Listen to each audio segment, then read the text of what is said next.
जब बच्चा छोटा होता है कच्चे घड़े के समान होता है, जितना जल्दी बच्चा डायग्नोज होता है या अर्ली इंटरवेंशन में जो है वो काफ़ी अच्छे चेंजेस देखने को मिलते हैं। पर बहुत सारे बच्चे जिसको हम डेवलपमेंटल डिलेड भी बोलते हैं होते हैं, तो वो अपनी एज अप्रोप्रिएट एक्शंस या चीज़ें परफॉर्म नहीं कर पाते हैं।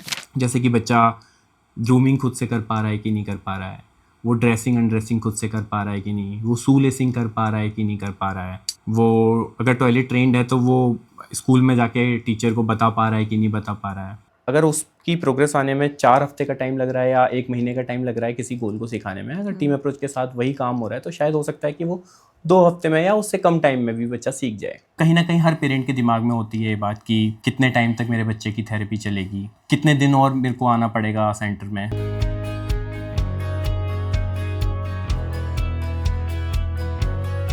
हेलो एवरीवन, मैं पल्लवी क्रिएटिव माइंड्स पॉडकास्ट में आप सभी का हार्दिक स्वागत करती हूँ। इंटरनेशनल डिसेबिलिटी डे के स्पेशल ओकेजन पर हमारे साथ जुड़ने के लिए आपका बहुत बहुत धन्यवाद। International disability day is a day to celebrate neurodiversity, to embrace neurodiversity. आज के इस एपिसोड में हम डिस्कस करने जा रहे हैं एक ऐसे टॉपिक पर जिसका न्यूरोडाइवर्स बच्चों और उनकी फैमिलीज़ पर बहुत गहरा प्रभाव रहा है। एज वी ऑल नो, जब भी कोई बच्चा डेवलपमेंटल डिले, बिहेवियरल कंडीशंस या लर्निंग डिसेबिलिटी या किसी और न्यूरो डेवलपमेंटल कंडीशन के साथ डायग्नोज होता है, जो सबसे पहले थेरेपी उसे रेकमेंड की जाती है that is occupational therapy. Occupational therapy कोई ग्रुप ऑफ सेशंस या कोई पर्टिकुलर टेक्निक नहीं है, बल्कि ये एक होलिस्टिक अप्रोच है बच्चे को उसकी स्ट्रेंथ को, उसकी वीकनेसेस को, उसकी नीड्स को समझते हुए कैसे हम उसे उसकी डेली लाइफ के लिए तैयार कर सकते हैं, उसकी बेसिक ज़रूरतों को वो खुद कर सके, खुद परफॉर्म कर सके, उसको पूरा कर सकते हैं। इसी दिशा में काम करने का एक तरीका है। ऑक्यूपेशनल थेरेपी क्या है, कैसे काम करता है, इसे समझने के लिए हमारे साथ स्टूडियो में मौजूद हैं mister Himanshu Pathak. Welcome sir. Thank you ma'am. Himanshu sir एक लाइसेंस्ड ऑक्यूपेशनल थेरेपिस्ट हैं with more than 7 years of experience. इनका बहुत सारे न्यूरोडाइवर्स बच्चों की लाइफ पर पॉजिटिव इम्पैक्ट रहा है। उनकी फैमिलीज़ को इन्होंने बहुत तरीके से ट्रेन किया है, हेल्प की है, और एडिशनली सर एक सर्टिफाइड एक्वाटिक ट्रेनर भी हैं। तो आइए समझते हैं ऑक्यूपेशनल थेरेपी की दुनिया को एक ऑक्यूपेशनल थेरेपिस्ट की नज़र से। हेलो सर, कैसे हैं आप, और अपने बारे में प्लीज़ कुछ बताइए। मैं बहुत अच्छा हूँ मैम, एक्साइटेड फील कर रहा हूँ and thank you so much for inviting me. मेरी जो प्रोफेशनल जर्नी है 7 साल की, इसके अंदर मैंने जो भी समझ पाया हूँ, जो भी सीख पाया हूँ, उसी के बेसिस पर आज आपको मैं जो भी आपकी क्वेरीज होंगी उन सबको कोशिश करूँगा कि लोगों तक पहुँचे, अवेयरनेस पहुँचे उनके पास और उनके लिए हेल्पफुल रहे। Thank you. तो मैं बेसिक से स्टार्ट करना चाहूँगी सर। ऑक्यूपेशनल थेरेपी क्या है और इसकी ज़रूरत मेरे बच्चे को, क्योंकि मैं खुद एक स्पेशल चाइल्ड की मदर हूँ, मेरे बच्चे को या किसी भी न्यूरो डाइवर्स चाइल्ड को ऑक्यूपेशनल थेरेपी की ज़रूरत क्यों है? So ma'am, as the name suggest, occupational therapy 2 word से मिलके बना है, ऑक्यूपेशन प्लस थेरेपी। सपोज एक पर्सन है जिसका काम है डाटा एंट्रीज करना, डाटा ऑपरेटर है, उसकी जॉब प्रोफाइल है, but due to some road traffic accident वो अपनी जॉब प्रोफाइल में एक्टिवली पार्टिसिपेट नहीं कर पा रहा है। So as a occupational therapist we assess the areas concern, like उसकी एक्टिविटी ऑफ डेली लिविंग, उसकी ग्रॉस मोटर स्किल्स, उसकी फाइन मोटर स्किल्स। तो मेरा काम होगा कि वो दोबारा से अपनी ऑक्यूपेशन में उतना ही एक्टिवली पार्टिसिपेट कर पाए जितना वो पहले कर पा रहा था। But here we are talking about neuro divergent conditions like ASD, ADHD। तो यहाँ पर हमें ये जानना ज़रूरी है कि बच्चे का ऑक्यूपेशन क्या है। इसको समझने के लिए मैं बच्चों को 3 ग्रुप्स में कैटेगराइज करूँगा। बच्चे का पहला ग्रुप है बर्थ से लेके 3 years ऑफ एज तक। इस एज में बच्चे का ऑक्यूपेशन होता है उसके माइलस्टोन्स, उसके मोटर माइलस्टोन्स। एग्जैक्टली। जैसे उसका ग्रॉस मोटर माइलस्टोन्स की बात करूँ तो उसका ट्रंक कंट्रोल, उसका नेक कंट्रोल, नीलिंग, रोलिंग, स्टैंडिंग। अगर मैं फाइन मोटर माइलस्टोन्स की बात करूँ तो कि बच्चा जो है वो रीच करना सीखता है, ग्रास्पिंग उसकी आती है। अगर मैं उसके सोशल माइलस्टोन्स की बात करूँ तो जब भी वो अपनी फैमिलियर फेस को देखेगा, लाइक मदर को देख रहा है या घर में किसी को देख रहा है, तो वो एक सोशल स्माइल देगा उनको। या मदर जब उसको नेम कॉल पर बुला रही है, नाम पर बुला रही है, तो वो अगर उसकी इस टाइम पर स्पीच नहीं है तो वो जेस्चर देगा मदर की आवाज़ के लिए। एग्जैक्टली। या वो देखेगा उसको इधर उधर घूम कर। तो ये सारे माइलस्टोन्स, वैसे तो आपको इंटरनेट पर भी ये सारी चीज़ें अवेलेबल हो जाएंगी, चेकलिस्ट है काफ़ी सारे माइलस्टोन्स की, बट हम कोशिश करूँगा मैं आपको एक लिंक प्रोवाइड कर दूँगा इसके डिस्क्रिप्शन में पॉडकास्ट के, तो पेरेंट्स वहाँ से भी माइलस्टोन्स की चेकलिस्ट अवेलेबल कर सकते हैं, देख सकते हैं जाकर। उसके बाद जब बच्चा थोड़ा और बड़ा होता है धीरे धीरे, तो उसकी PLS स्किल्स। थोड़ा और बड़ा से आपका मतलब है 3+ होता है? नहीं, अभी 3+ की बात नहीं आई है, अभी 3 साल तक की बात कर रहे हैं। मतलब जब बच्चा 1.5-2 साल से ऊपर की बात करते हैं, 2 साल से 3 साल के बीच की बात है, तब उसकी इस टाइम पर इंपॉर्टेंट होती है PLS स्किल्स। PLS स्किल्स क्या होती हैं सर?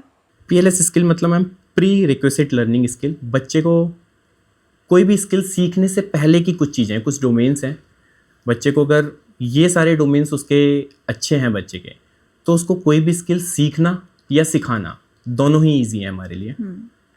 इसके अंदर बेसिकली 6 डोमेन्स होते हैं PLS के अंदर।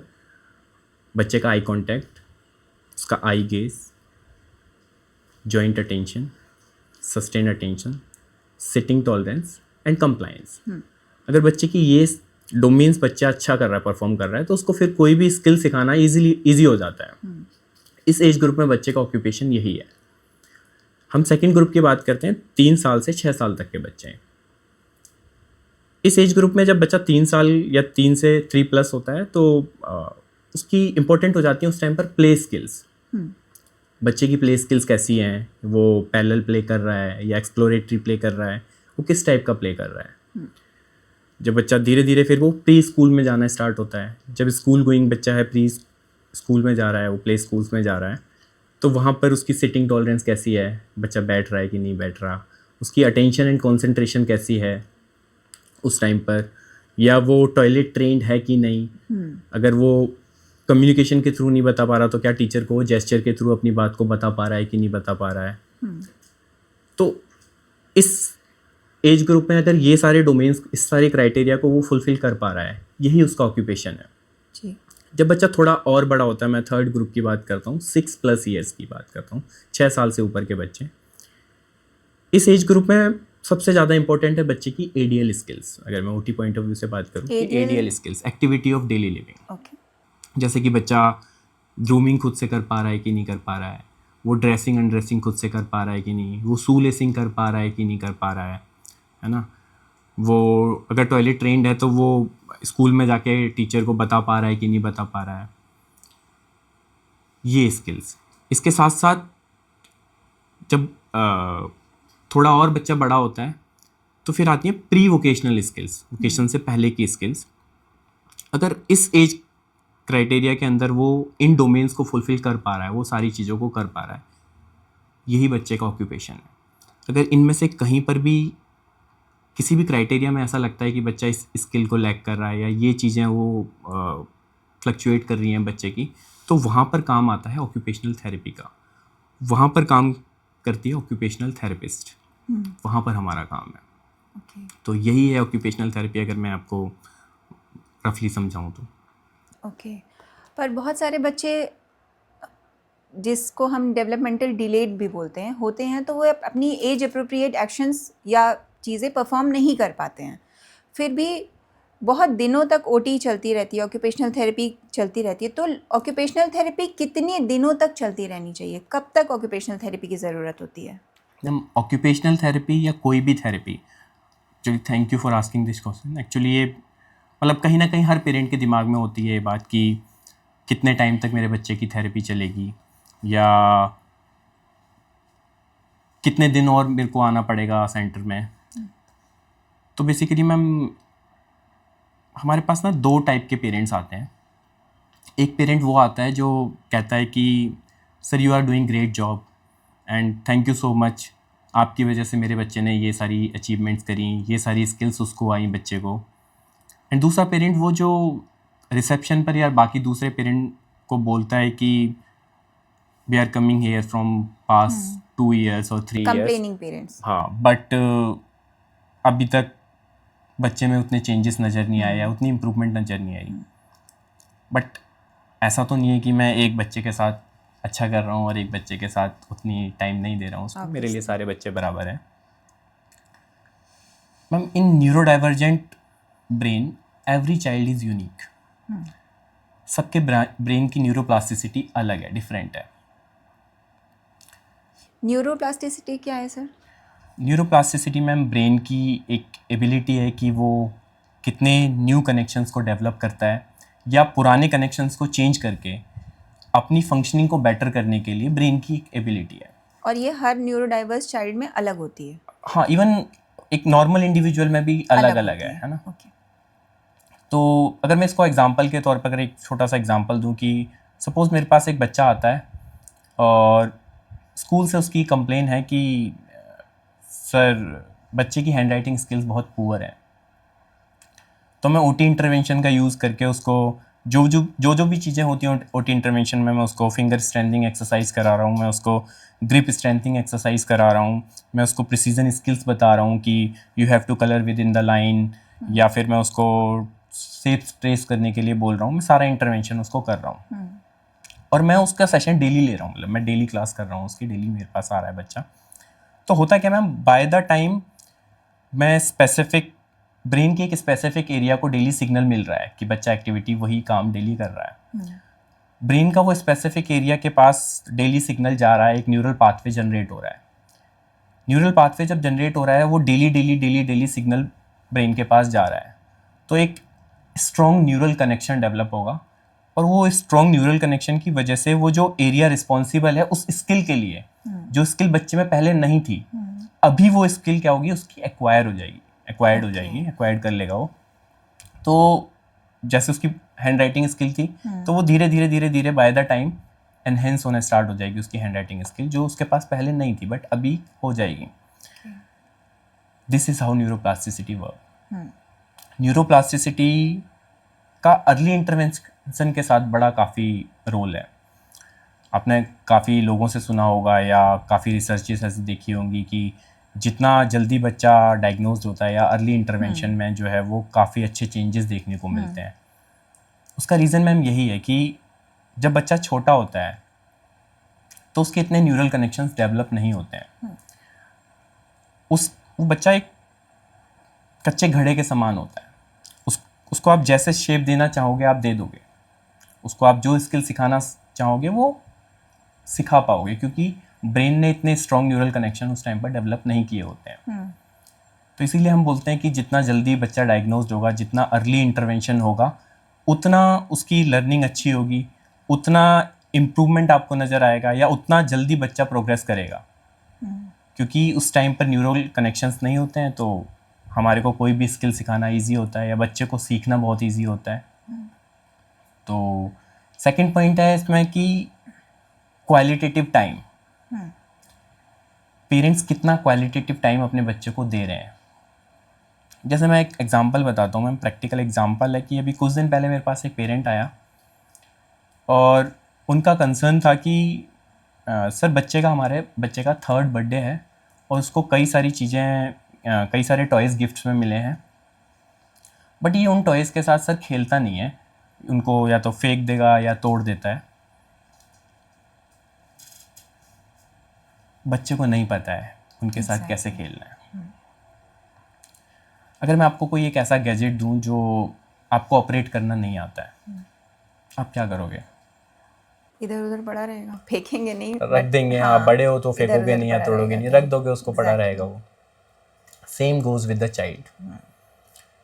उसको नहीं पता है कि उस टॉय ट्रेन जो उसको मिली है उसके साथ मुझे कैसे खेलना है। तो आपको बच्चे के साथ बच्चा बनना पड़ेगा। आपको बेसिकली करना क्या है कि एक ट्रैक बनाना है, जिस ट्रैक पर ट्रेन को चलाना है कि जैसे ट्रेन आवाज़ करती है छुक छुक छुक, या उससे रिलेटेड कोई राइम है, आप वो गा रहे हो या बोल रहे हो, बच्चे को पता लगेगा कि यार नहीं, इसके साथ तो ऐसे खेला जाता है। बच्चा उसमें इंटरेस्ट लेगा, उसके साथ खेलना स्टार्ट करेगा। मोस्टली पेरेंट का यही होता है कि उनको पता ही नहीं होता कि कैसे बच्चे को इंट्रोड्यूस कराना है, किस तरीके से बच्चे को इसके साथ खेलना सिखाना है, क्योंकि न्यूरोडाइवर्स ब्रेन है, उसको नहीं पता है। तो आपको बच्चे के साथ क्वालिटेटिव टाइम देना है। And third point, positive environment. बहुत सारे पेरेंट ना अपने बच्चे को किसी दूसरे बच्चे के साथ कंपेयर करना स्टार्ट कर देते हैं। जैसे हम देखते हैं थेरेपी सेंटर पर बच्चा कि उस बच्चे ने तो इतनी जल्दी वो ऐसा सीख लिया, बट हमारा बच्चा इतने टाइम से आ रहा है, वो अभी तक नहीं सीख पाया।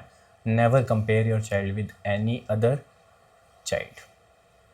आइदर वो चाइल्ड न्यूरोटिपिकल है, न्यूरोडाइवर्स है, कैसा भी है, but never compare your child.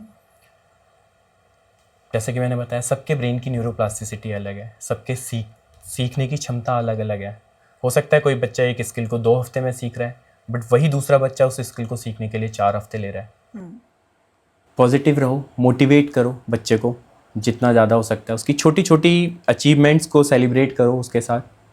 आप अगर इस तरीके से, इस प्लान के साथ अगर आप बच्चे को डील करोगे ना, तो आप देखोगे मैम कि जिस बच्चे को एक स्किल सीखने में शायद 4 हफ्ते लग रहे थे ना, बट उसको सीखने में शायद 3 हफ्ते ही लगे या 2 हफ्ते ही लगे। ऐसा कोई फिक्स टाइम पीरियड नहीं है कि हमें इतने दिन ही थेरेपी लेनी है। डिपेंड, बच्चा टू बच्चा, पर्सन टू पर्सन डिपेंड करता है, बट हमें इन सारी चीज़ों को ध्यान में रखना है। So should a parent be only dependent on OT?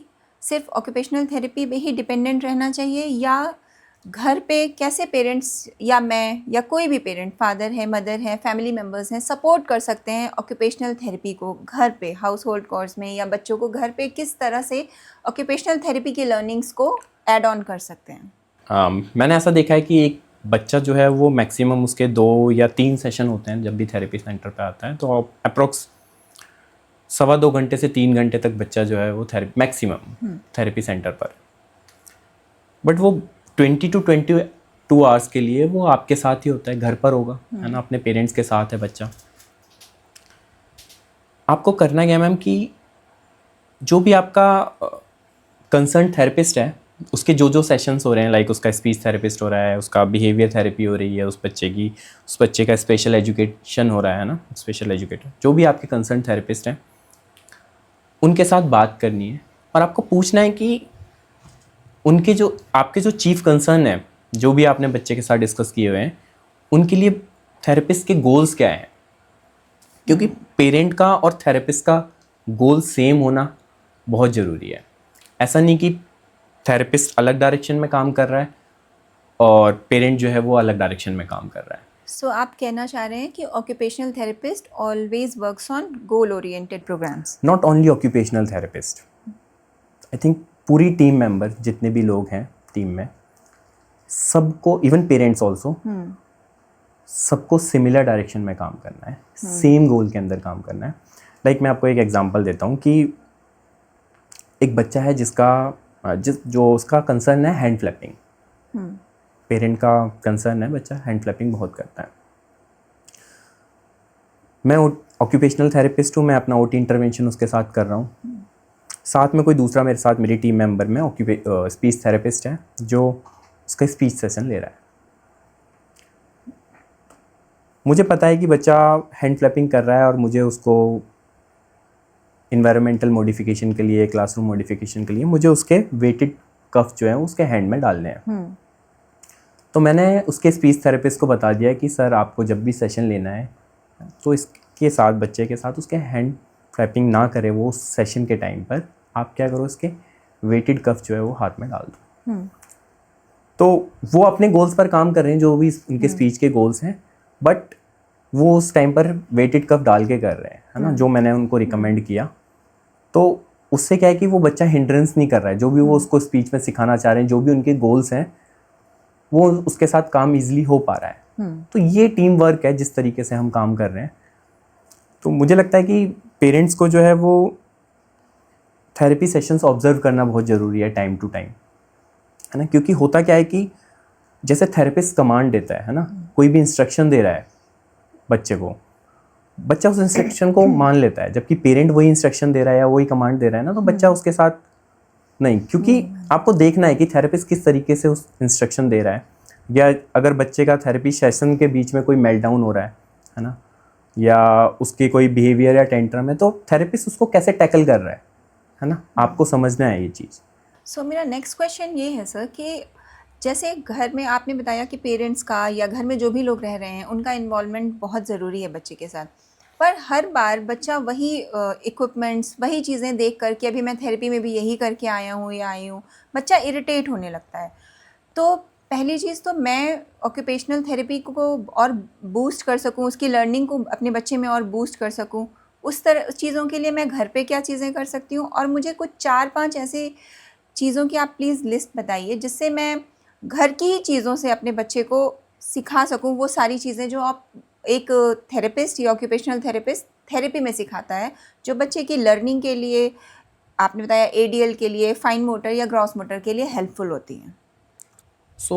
मुझे लगता है सबसे पहली चीज़ जो है वो, बीइंग अ पेरेंट, आपको आपके अपने जो कंसर्न थेरेपिस्ट हैं, जो भी बच्चे के सेशंस हो रहे हैं, चाहे वो स्पीच सेशन है या ऑक्यूपेशनल थेरेपी सेशंस हैं या बिहेवियर सेशंस हैं, जो भी उनके रिकमेंडेड थेरेपिस्ट हैं, आप उनके साथ बात करनी है और उनके गोल्स आपको देखने हैं कि उनके जो भी बच्चे के कंसर्न्स हैं उनके लिए उनके गोल्स क्या हैं। तो मतलब 50% ऐसा होता है कि थेरेपिस्ट अलग डायरेक्शन में काम कर रहा है और पेरेंट अलग डायरेक्शन में काम कर रहा है। तो हमारे गोल्स सेम होना बहुत ज़रूरी है। तो आप अपने थेरेपिस्ट से बात करो कि उनके गोल्स क्या हैं और उनके सिमिलर गोल्स पर पेरेंट को काम करना है। सेकंड थिंग कि टाइम टू टाइम आपको जो है वो थेरेपी सेशंस में ऑब्जर्व करना है कि थेरेपिस्ट किस तरीके से बच्चे को इंस्ट्रक्शन दे रहा है, या वो ऐसी कौन सी सेंसरी स्ट्रेटजीज़ हैं जिनको वो यूज़ कर रहा है जिससे बच्चा काम हो रहा है और उनके साथ काम कर रहा है अच्छे से। या सेशंस के बीच में अगर बच्चा बिहेवियर्स या टेंट्रम्स दिखा रहा है, मेल्टडाउन्स दिखा रहा है, तो थेरेपिस्ट उसको कैसे टैकल कर रहा है, क्या इंस्ट्रक्शन दे रहा है। उसके साथ साथ जो भी होम प्लान आपको थेरेपिस्ट दे रहा है घर के लिए, उसको स्ट्रिक्टली फॉलो करना है। और एक चीज़ और मैं इसमें ऐड करना चाहूँगा कि ट्रस्ट योर थेरेपिस्ट। होता क्या है कि पेरेंट आता है और वो एक्सपेक्ट करना स्टार्ट कर देता है कि हमने थेरेपी स्टार्ट कर दी है, अब हमारे बच्चे में इम्प्रूवमेंट आएगा। तो वो ना 15-20 दिन बाद ही देखना स्टार्ट कर देता है कि कितना इम्प्रूवमेंट आया या क्यों इम्प्रूवमेंट नहीं आ रहा है। तो गिव टाइम योर थेरेपिस्ट, अपने थेरेपिस्ट को टाइम दो और ट्रस्ट करो थेरेपिस्ट का, उसकी बात को सुनो कि वो, उसको पहले देखो कि वो क्या समझाना चाह रहा है, उनके गोल्स क्या क्या हैं, और जो भी वो कह रहे हैं, जो भी उन्होंने गोल्स लिए हैं, उनके सिमिलर गोल्स पर आपको काम करना है। और जो होम प्लान उन्होंने दिया है उसको आपको स्ट्रिक्टली फॉलो करना है। फिर आपने मेरे से पूछा कि क्या क्या ऐसे घर में ऐसी क्या काम है जिनमें हम बच्चे को इंगेज कर सकते हैं, हाँ, या जो उनको थेरेपी का सब्स्टिट्यूट हो सकते हैं, क्योंकि हर बार बच्चा वही इक्विपमेंट्स वही चीज़ें देखकर इरिटेट होता है कि अब मैं वहाँ पे भी यही करके आया हूँ, फिर मुझसे यही करा रहे हैं। जैसे मैं आपको एग्जांपल देता हूँ कि मैं थेरेपी सेंटर पर जो है बच्चे को ना क्लॉथ क्लिप्स, मतलब फाइन मोटर के लिए मैं उसको एक्टिविटी करा रहा हूँ। एग्जैक्टली। अब आप घर पे उस एक्टिविटी को कराओगे तो बच्चा इरिटेट हो रहा है। अब उसको उसका सब्स्टिट्यूट कैसे कर सकते हो आप बच्चे को अपने साथ टेरेस पे लेके जा सकते हो, है ना, और उसको कपड़े जो है वो आपने सुखाने के लिए डाल दिए, मतलब वायर पे, और बच्चे को दो अपने साथ कि ये लो क्लिप इसमें लगानी है। तो वो एक उसका सब्स्टिट्यूट हो गया। वो उस एक्टिविटी को जिस तरीके से मैंने अभी सेंटर पर करके आया थेरेपी सेशन में करी, वो वैसे नहीं कर रहा, उसका प्रैक्टिकल अप्लायंस कर रहा है, घर पर उसको यूज़ कर रहा है। प्लस पेरेंट के साथ एक क्वालिटेटिव टाइम भी बन रहा है। या सेंटर पर जो है वो थेरापिटी के साथ अभी उसने एक्टिविटी करी है ना, आप उसको घर पर आटा दे दो, आप उसको आटा लगा रहे हो तो उसकी जो भी सेंसरी नीड्स हैं वो भी फुलफिल हो रही हैं उससे, बच्चे को टेक्सचर भी मिल रहा है डिफरेंट, और होम बेस्ड एक्टिविटी भी हो रही है। या बच्चे के साथ जो है वो आप, उसने catch and throw suppose therapist सिखा रहा है, उसको बॉल प्ले करा रहा है, तो आप उसको बॉल प्ले ना करके आप उसको कागज़ रोल करके या उस तरीके की एक्टिविटी दे सकते हो कि आपको टेक्सचर्स भी उसके साथ मिल रहा है क्योंकि कागज़ है, तो उसके साथ। तो ये प्रैक्टिकल अप्लायंस है जो आप घर पर भी यूज़ कर सकते हो, इस तरीके की एक्टिविटी। अगर बच्चा जो है वो आपको लगता है कि बच्चा जो है वो थेरेपी में भी वही सेम एक्टिविटी करके आया है और घर पर भी आके कर रहा है, तो आप उसका सब्स्टिट्यूट देखो कि आप किस तरीके से उसी काम को घर के प्रैक्टिकल अप्लायंस में करा सकते हो। आप कहना चाहते हैं parents need to be creative. Exactly, therapist भी क्रिएटिव है तो पेरेंट को भी क्रिएटिव होना पड़ेगा। तो सर सिर्फ ऑक्यूपेशनल थेरेपी ही काफ़ी है बच्चे के डेवलपमेंट के लिए? हम ऑक्यूपेशनल थेरेपी में बहुत सारे डोमेन्स पे काम करते हैं, जैसे sensory integration, functional independence, motor planning skills, activity of daily living, pre writing skills बच्चे की, बहुत सारे डोमेन्स पे काम करते हैं। लेकिन बच्चे को तो स्पीच लैंग्वेज एंड कम्युनिकेशन भी चाहिए। बच्चे को चाहिए कि उसकी रिसेप्टिव लैंग्वेज भी हो उसके पास एक्सप्रेसिव लैंग्वेज भी हो। तो मुझे टीम में एक स्पीच लैंग्वेज पैथोलॉजिस्ट भी चाहिए। बच्चे की कॉग्निटिव स्किल्स हों, बच्चे की लर्निंग स्किल्स हों, उसके लिए मुझे टीम में एक स्पेशल एजुकेटर भी चाहिए। मुझे चाहिए कि बच्चा जब उसकी जो टेंट्रम्स हैं, उसके जो मूड स्विंग्स हैं, है ना, उसके जो मेल्टडाउन्स हैं, वो उसकी लर्निंग में हर्डल ना बने। इसके लिए मुझे टीम में एक बिहेवियर थेरेपिस्ट भी चाहिए। मेरा जो गोल है वो होलिस्टिक अप्रोच का है। तो होलिस्टिक अप्रोच के गोल के लिए, मेरा ओवरऑल डेवलपमेंट के लिए मुझे एक मल्टी डिसिप्लिनरी टीम अप्रोच की ज़रूरत है। मल्टी डिसिप्लिनरी टीम अप्रोच मतलब एक टीम में सारे मेंबर्स इंक्लूडिंग पेरेंट्स, मैं इसमें पेरेंट्स को भी इंक्लूड करना चाहूँगा, सब मिलकर एक सिमिलर गोल पर अगर काम कर रहे हैं, तो वो जो डेवलपमेंट है या वो जो टीम अप्रोच है, वो मल्टी डिसिप्लिनरी टीम अप्रोच है। उससे जो बच्चे का डेवलपमेंट हो रहा है, मैं कह सकता हूँ कहीं ना कहीं वो ओवरऑल डेवलपमेंट है। तो मुझे मल्टी डिसिप्लिनरी टीम अप्रोच चाहिए। ऑक्यूपेशनल थेरेपी बहुत सारे डोमेन्स को कवर करता है, बट हाँ, सारे डोमेन्स के लिए मुझे एक टीम अप्रोच की ज़रूरत है। तो मेरी टीम में ये सारे लोग भी होंगे, और ये सारे लोग जो है वो एक इंक्लूसिव सेटअप में हो सकते हैं, कि एक ऐसा सेटअप जो आपको सारी चीज़ें प्रोवाइड कर रहा है अंडर वन रूफ, जैसे हमारा क्रिएटिव माइंड्स। तो टीम अप्रोच कितना इम्पोर्टेंट है सर? क्या इम्पोर्टेंस है टीम अप्रोच की? और जैसे आपने बताया थेरेपिस्ट के डिफरेंट डोमेन्स होते हैं, behaviour therapist, special educator, speech therapist, occupational therapist, इन चारों का आपस में एक बॉन्ड होना, एक इंटरडिपेंडेंट जो नॉलेज शेयरिंग होती है बच्चे के बारे में, इसकी क्या इम्पोर्टेंस है एक बच्चे के डेवलपमेंट के लिए? मैम, इसकी बहुत बड़ी इंपॉर्टेंस है। मैं आपको एक एग्जांपल देता हूँ कि जैसे मैंने थोड़ी देर पहले एक हैंड क्लैपिंग वाला दिया था एग्जांपल, है ना, या मैं आपको एक और एग्जांपल देता हूँ कि बच्चे की जो है ना, बच्चे की आदत है कि वो बार बार उठकर, क्लासरूम से कंप्लेन आई है उसकी कि वो बार बार उठकर भागता है स्कूल में, है ना। तो वो थेरेपी सेंटर पर आ रहा है, ऑक्यूपेशनल थेरेपी उसकी चल रही है, साथ साथ उसकी दूसरी थेरेपीज़ भी चल रही हैं, है ना। तो और वो इवन ऐसा थेरेपीज़ में भी करता है, मतलब जैसे ऑक्यूपेशनल थेरेपी तो फिजिकल थेरेपी है, कई सारे काम कराने हैं, तो वहाँ पर इतना नहीं, बट बाकी दूसरी थेरेपी जैसे स्पीच थेरेपी से भी, जिसमें बैठना है, स्पीच थेरेपी से भी स्पीच थेरेपिस्ट ने बताया आकर कि सर ये ऐसे ऐसे जो है वो थेरेपी सेशंस के बीच में जो है वो उठ के जाता है। तो मैंने देखा, ऑब्जर्व किया कि बच्चे को जो है वो शायद मूवमेंट ब्रेक चाहिए। वेस्टिबुलर क्या होता है सर? वो हो सकता है कि मैम वेस्टिबुलर इनपुट सीख कर रहा है ना, तो वो अपने आप को रेगुलेट करने, अपनी बॉडी को रेगुलेट करने के लिए उसको मूवमेंट्स ब्रेक की ज़रूरत है। तो मैंने थेरेपिस्ट को बताया, स्पीच थेरेपिस्ट को, कि सर आप इसको जब भी ऐसा करता है बच्चा, तो एक राउंड या एक मूवमेंट ब्रेक इसको चाहिए, उसके बाद आप आके बिठाएंगे तो वो शायद बैठ के आराम से काम करने लगे। तो ये कोलैबोरेटिव टीम अप्रोच है। अगर वही इंडिविजुअल स्पीच थेरेपिस्ट अकेले काम कर रहा है ना, टीम अप्रोच के साथ काम नहीं हो रहा है, तो उसको नहीं आइडिया कि हाँ शायद मूवमेंट ब्रेक की ज़रूरत है। तो इस तरीके से कोलैबोरेटिव टीम अप्रोच की ज़रूरत है, ताकि बच्चे की जो भी प्रोग्रेस है, जब टीम अप्रोच में हम काम करेंगे तो वो प्रोग्रेस जो है वो, अगर उसकी प्रोग्रेस आने में 4 हफ्ते का टाइम लग रहा है या 1 महीने का टाइम लग रहा है किसी गोल को सिखाने में, अगर टीम अप्रोच के साथ वही काम हो रहा है, तो शायद हो सकता है कि वो 2 हफ्ते में या उससे कम टाइम में भी बच्चा सीख जाए। यहाँ इंपॉर्टेंस है टीम अप्रोच की। ओके। कई बार हमने देखा है सेशंस में या घर पे या कहीं और, बच्चे different kind of behaviour show करते हैं।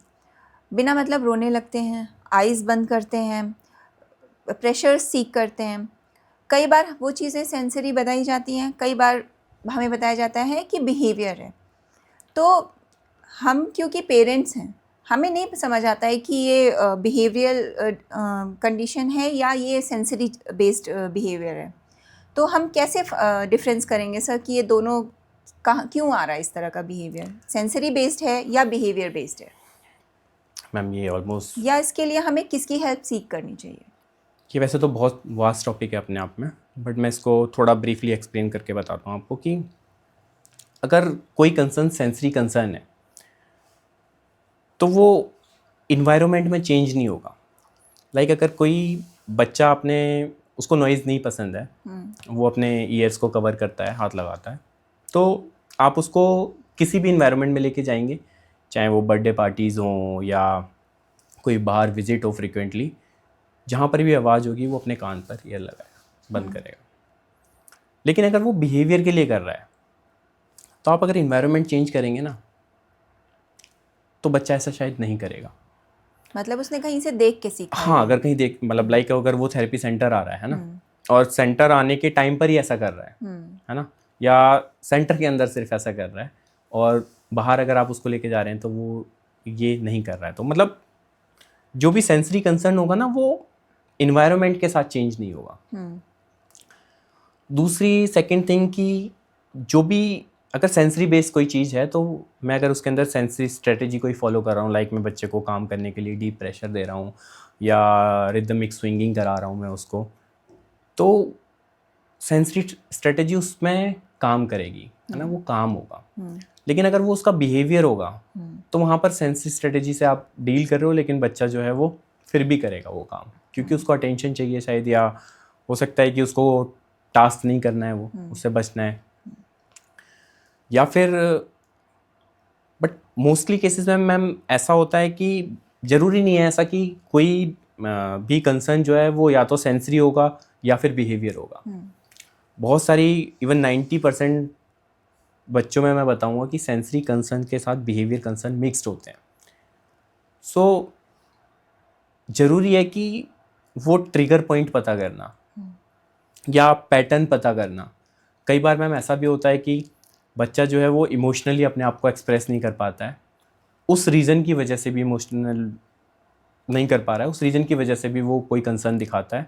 तो ट्रिगर पॉइंट पता करना, हमें ट्रिगर पॉइंट जब तक नहीं पता होगा तो हम नहीं कह सकते हैं कि ये जो है वो सेंसरी रीज़न की वजह से है या बिहेवियर रीज़न की वजह से। एक और एग्जांपल देता हूँ मैं आपको। एक बच्चा है, उसका पेरेंट का कंप्लेन है कि वो जब भी ग्रुप सेटिंग में जाता है, मतलब ग्रुप स्ट्रक्चर में जाता है, तो वो दूसरे बच्चों को धक्का देता है। तो पेरेंट का था कि सर ये ऐसा क्यों करता है, या बिहेवियर बनाया है इसने, या कोई इसको सेंसरी कंसर्न है, क्या है, किस वजह से करता है। जब काफ़ी पेरेंट्स से पूछा या बातचीत करी तो पता लगा कि जब भी उसको पेरेंट्स सबसे पहली बार कहीं ग्रुप सेटिंग में लेकर गए थे, मतलब बच्चा ने अवेयर हुआ था उससे, तो उसको किसी बच्चे ने धक्का दिया था और उसने वो वहाँ से सीख लिया। उसके दिमाग में ना फियर एक जनरेट हो गया कि जब भी ग्रुप सेटिंग में जाते हैं तो मेरे को धक्का मिलेगा या कोई, तो उसको रजिस्ट करने के लिए बच्चा खुद से जो है वो दूसरे बच्चों को धक्का दे रहा है। तो कई बार हो सकता है कि ना तो वो सेंसरी कंसर्न हो, ना बिहेवियर कंसर्न हो, किसी फियर की वजह से डिफेंसिव मैकेनिज्म। हाँ, डिफेंसिव मैकेनिज्म में बच्चा इस तरीके से कर रहा हूँ। तो हमें ट्रिगर पॉइंट या बच्चे का पैटर्न पता करना या उसकी इमोशनल स्टेट को पता करना, ये बहुत ज़रूरी है इस चीज़ को अगर मेरे को क्लासीफाई करना है तो। ओके, तो आपका एज अ ऑक्यूपेशनल थेरेपिस्ट आपका पेरेंट्स के लिए क्या मैसेज होगा? Don't rely only on therapies. आपको भी उतना ही काम करना है जितना आपका थेरेपिस्ट काम करता है, even more. Even more. Trust your therapist. ऐसा नहीं कि इम्प्रूवमेंट नहीं आ रहा तो आपने थेरेपिस्ट चेंज कर दिया। Don't change your therapist frequently. Skill based intervention. कई बार होता क्या है कि पेरेंट का दिमाग ना लाइक या थेरेपिस्ट भी ना एक ही इंटरवेंशन में काम करना स्टार्ट कर देता है कि अगर बच्चा जो है वो हैंड फ्लैपिंग कर रहा है तो वो उसको हैंड फ्लैपिंग पर ही पूरा फोकस हो जाएगा कि नहीं, मेरे को हैंड फ्लैपिंग ही पहले कम करनी है। हो सकता है हैंड फ्लैपिंग के लिए टाइम टेकिंग है, हो सकता है थोड़ा टाइम लगे, बट हमें स्किल बेस्ड इंटरवेंशन करना है। बाकी बच्चे की और भी कई सारी स्किल्स होंगी जिस पर आप काम कर सकते हो। ऐसा नहीं कि आपको स्टक होकर सिर्फ हैंड फ्लैपिंग पर ही ध्यान देना है, ऐसा नहीं। Multi dimensional multi dimensional approach के साथ। Trust your child. है ना. Don't compare your child with any other child and believe in holistic approach, multidisciplinary team approach जैसे भी मैंने बताया, उसके साथ काम करना है.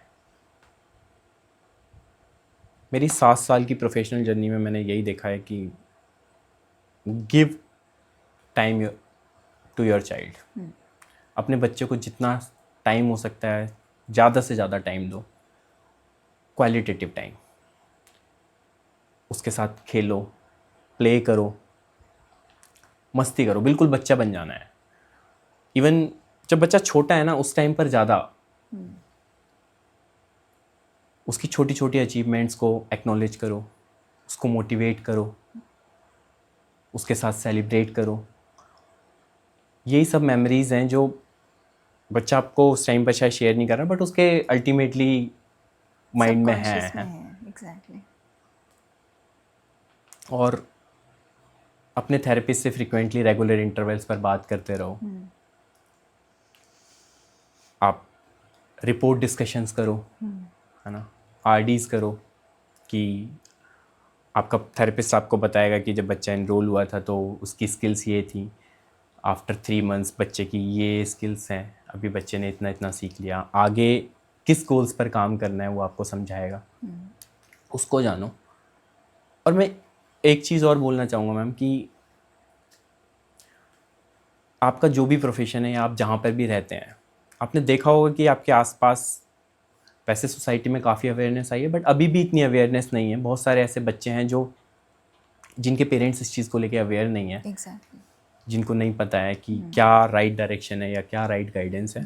तो वहाँ पर आपका काम है, बिकॉज हर जगह ऑक्यूपेशनल थेरेपिस्ट या टीम मेंबर नहीं जाएगा. आप सोसाइटी में रह रहे हो, आपकी कोई ना कोई जॉब प्रोफाइल है, आप कहीं ना कहीं पे आपको देखने को मिलेगा कि बहुत सारे ऐसे बच्चे हैं जो नेग्लेक्टेड हैं या जिन पर किसी का ध्यान नहीं है, पेरेंट को इतनी गाइडेंस नहीं है. तो वहाँ आपकी जॉब रिस्पॉन्सिबिलिटी बनती है कि आप उन बच्चों को अवेयर कराओ, उनके पेरेंट्स से बात करो, उनको एक सही डायरेक्शन बताओ कि आप बच्चे को यहाँ पर लेकर जाइए और बच्चे का असेसमेंट करवाइए और जो भी उसकी फाइंडिंग्स हैं पता करके मतलब काम करना स्टार्ट करें, ताकि ओवरऑल सोसाइटी में एक मैसेज जा सके. जिस भी बच्चे को या जिस भी इंडिविजुअल को ज़रूरत है उसकी नीड्स फुलफ़िल हो पाएँ. तो यही मेरा आपके साथ मैसेज है. एक लास्ट क्वेश्चन सर, पेरेंट्स का एक्सेप्टेंस कितना इम्पोर्टेंट है बच्चे के डेवलपमेंट के लिए? मैम बिल्कुल, पेरेंट का एक्सेप्ट करना बहुत ज़रूरी है. कई बार होता क्या है कि मैम हमारे पास कई पेरेंट आते हैं कि उनको पता है कि हमारा बच्चा या ऐसे न्यूरो डाइवर्स डायग्नोज्ड हुआ है, वो उस चीज़ को थ्योरेटिकली तो समझ जाते हैं कि हाँ हुआ है, बट प्रैक्टिकली उसको अप्लाई नहीं करते हैं.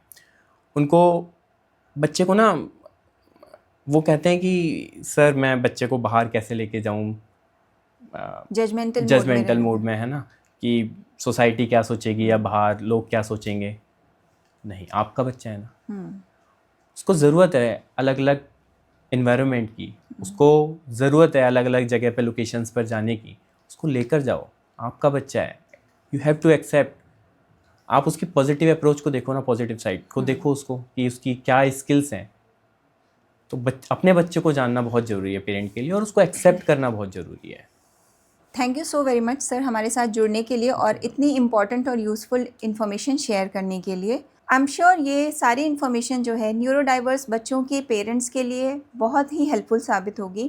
क्रिएटिव माइंड्स आगे भी इसी तरह की इन्फॉर्मेशन लाता रहेगा, जागरूकता फैलाता रहेगा, क्योंकि लव, केयर और सपोर्ट, चाहे वो बच्चा न्यूरो डाइवर्स है चाहे न्यूरोटिपिकल है, लव, केयर और सपोर्ट जो है वो हर बच्चे की बेसिक नीड है.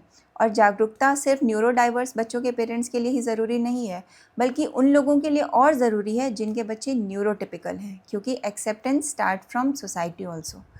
और किसी भी बच्चे के डेवलपमेंट की सबसे खूबसूरत तस्वीर तभी उभरती है जब सोसाइटी, पेरेंट्स और थेरेपिस्ट एक ही ब्रश से रंग भरते हैं. Thank you.